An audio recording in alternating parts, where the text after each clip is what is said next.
Okay, a week from today, big event, Pennsylvania Energy and Innovation Summit at CMU. President Trump will be here. It's also billed to bring in global investors and a lot of very important people in the AI world into Western Pennsylvania. Could it be said that there might be a chance that, like, on the spot, people could forge relationships and invest in Western Pennsylvania, or at least kindle that going starting on Tuesday? Yeah, no doubt about it. I think we'll have some big announcements of investments in Pennsylvania, and I'm really excited about this because I think it's the one thing we can agree on is the need to create opportunity for folks in Pennsylvania, Western Pennsylvania, but really all of Pennsylvania. And soon after I won the election, I talked to President Trump on the phone, and he was saying, you won this incredible race, and what can I do for you? And I said, well, Mr. President, two things. Come to Pennsylvania for wrestling. And he saw Mitchell Messenbrink dominate, so there was that. That was good, yes. It was unbelievable. He came for the national championships. And I said, second, I'd like to do a summit. It was actually my wife's idea, a summit for energy and innovation in Pennsylvania. We're blessed with unbelievable natural resources, natural gas, second largest energy producing state in the country. We've got this incredible skilled labor. We've got incredible technology. Come to Pennsylvania. We'll do a summit. We'll have CEOs from energy and investment, the investment world, and from technology. And we'll use this as a way to do really three things. Number one, as a catalyst for actual deals. Let's get things done. We had this big win with Nippon U.S. Steel. We had this big win with the Amazon deal, $20 billion of investment in Pennsylvania. Let's use this as a catalyst for more investment in Pennsylvania. That's first goal. Number two, there's going to be some of the most prominent people in the world coming to Pittsburgh, and there's going to be about 150 media people that have requested attendance.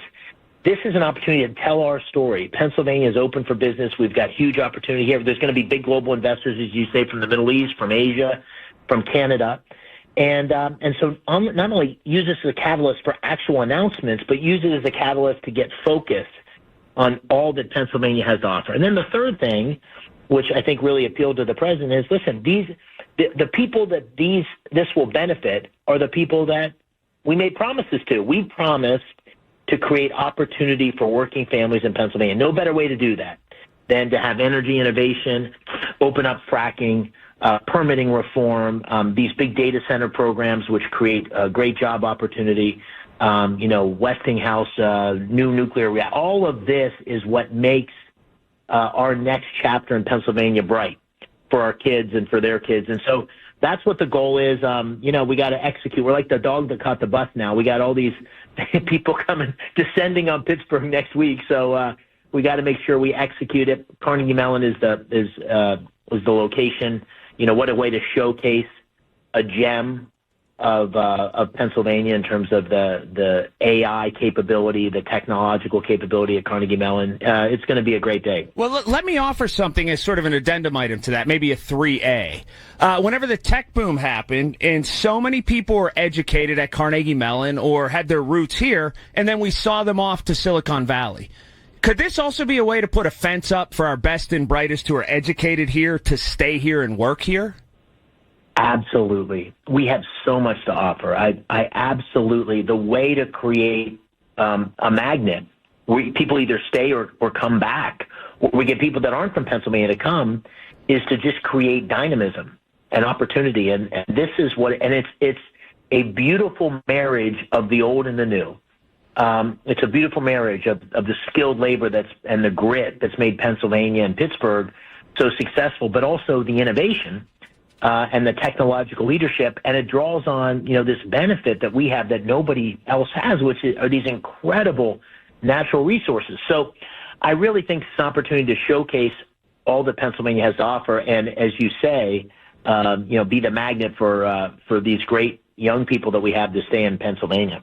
Last thing for you, Senator McCormick. Does it help that we have tangible happenings, so to speak? You have Gecko already in the city. You have the Indiana County project that's coming down the pike. This isn't a pipe dream that's happening with AI, or it's not something that is just, on a plan sheet somewhere. These are tangible things where there's brick and mortar built in some cases, and you can sell that to investors. No doubt about it. The Gecko will be prominently highlighted. A number of the Pennsylvania companies will be prominently highlighted, and throughout the Carnegie Mellon area, there's going to be companies from across Pennsylvania who will have displays showing the next generation technology that they're building. So this isn't a pipe dream because it's already happening, but like anything else, we want to make it a flywheel. We want to have momentum. We want to bring the world's focus on Pennsylvania. The world's changing. At my pace, I'll be 60 later this summer. I have not in my adult lifetime had a period where the pace of change is as quick as it is now. So this is, I'm 6 months into the Senate. I have a sense of urgency. Like, we need to get in front of this, not behind it. And so showcasing Pennsylvania is at a time when the investments are coming. There's hundreds of billions of dollars being invested. We're going to have representatives from the United Arab Emirates. My wife and I traveled there a couple weeks ago. The United Arab Emirates, when President Trump visited, promised $1.4 trillion of investment in the United States. That's $140 billion a year. So the question is, how much of that's coming to Pennsylvania? And the answer is a lot if we can get in front of this and tell our story. This isn't a next year thing or a next month thing. This is a right now thing. And so I'm glad we're going to have a chance to tell our story. Actually, one more quick one from the Pennsylvania Energy and Innovation Summit.